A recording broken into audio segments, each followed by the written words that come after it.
नमस्कार दोस्तों, आज का वीडियो कुछ खास है। जी हाँ, हम सभी जानते हैं कि भगवान श्री कृष्ण श्री हरि के अवतार हैं और वो एक पूर्ण अवतार हैं और भगवान ने अपने इस अवतार में 16 कलाओं को दिखाया और भगवान की कलाएं, उनकी लीलाएं देखने को देवगण भी इस धरती पर आ जाते थे।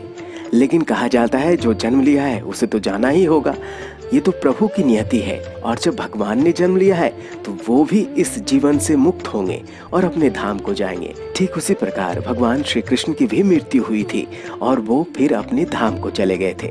लेकिन आखिर कैसे भगवान कृष्ण की मृत्यु हुई, उस मृत्यु के रहस्य को आज इस वीडियो में जानेंगे। आगे बढ़ने से पहले प्लीज हमारे इस चैनल को लाइक कीजिए, शेयर कीजिए, सब्सक्राइब कीजिए और हाँ, बेल आइकन जरूर दबाइए ताकि इसी प्रकार की रोचक जानकारी का नोटिफिकेशन सबसे पहले आप तक पहुँचे। तो आइए जानते हैं कि आखिर कैसे भगवान श्री कृष्ण की मृत्यु हुई। महाभारत युद्ध की समाप्ति के बाद जब युधिष्ठिर का राज तिलक हो रहा था, तब कौरवों की माता गांधारी ने महाभारत युद्ध के लिए श्री कृष्ण भगवान को दोषी ठहराते हुए श्राप दिया था कि जिस प्रकार कौरवों के वंश का नाश हुआ है, ठीक उसी प्रकार यदुवंश का विनाश होगा।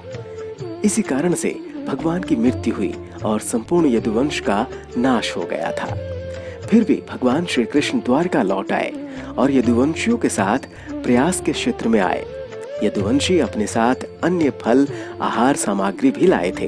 भगवान श्री कृष्ण ने ब्राह्मणों को भोजन दान करके यदुवंशियों को मृत्यु की प्रतीक्षा करने का आदेश दिया था। कुछ दिनों के बाद महाभारत युद्ध की चर्चा करते हुए सात्विकी और कृतवर्मा के बीच विवाद हो गया। सात्विकी क्रोधित हो गया और उसने कृतवर्मा का सिर काट दिया।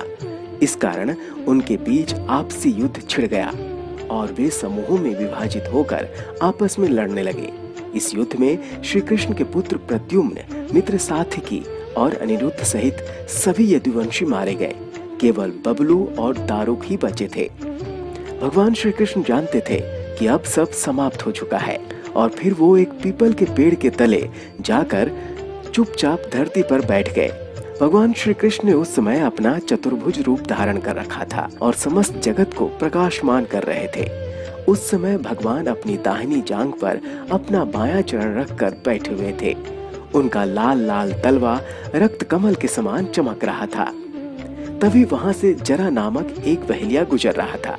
उसे दूर से श्री कृष्ण भगवान का लाल लाल तलवा हिरण के समान जान पड़ा।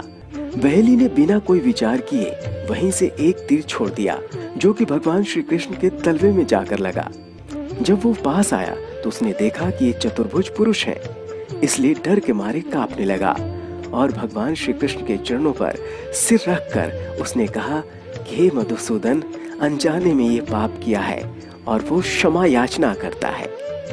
भगवान श्री कृष्ण ने बहेलिये से कहा कि जरा तू डर मत, तूने मेरे मन का काम किया है।